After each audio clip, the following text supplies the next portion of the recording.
actual Karen here. Okay, boomer. Out here in the yard again to keep from waking people up. When asked why only 8% of the Minneapolis police force lives in Minneapolis, Sergeant Anna Hedberg of the police union came up with this gem. If I could take that, let's also be honest. The chief doesn't live in the city either. So should it change? I don't think so.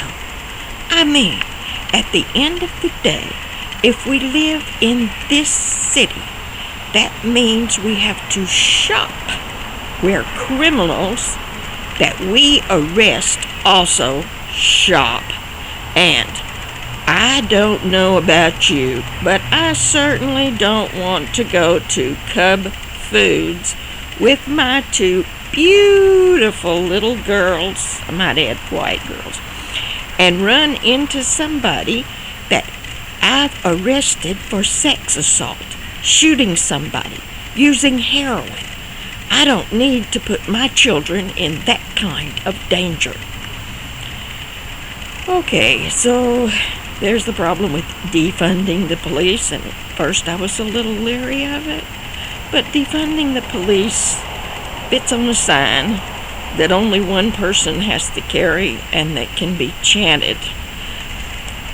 Because take the money being used to turn local police into a regiment General Patton would be proud to take to the Battle of the Bulge, or the money to hire more and more police and turn them into warriors who have zero qualms about busting into homes and killing EMTs who are asleep, or money to build bigger prisons or pay private prisons hundreds of dollars a day to house people who can't pay their bail for minor crimes. Is that too long for a chant? Now that Congress, legislators, city councils are talking about better ways of policing, why not talk about doing something for the communities where police are scared to take their little white girls to shop? When was it they decided that a community organizer was a socialist or a communist, instead of a compassionate person who wants to improve where they live? It was about the same time they decided if someone can't make a fortune off of it, then why have it? When you call 911, if you have a fire, they send a fire truck. If someone's injured, you get an EMT. Anything else, you get a police officer with a few months of training. What if someone was having a mental episode, was suicidal or high on something? You got a professional who was trained in what you need. What if instead of another prison, we use the money to turn abandoned Walmarts into drug, alcohol, or mental health facilities instead of a place to lock up little brown children?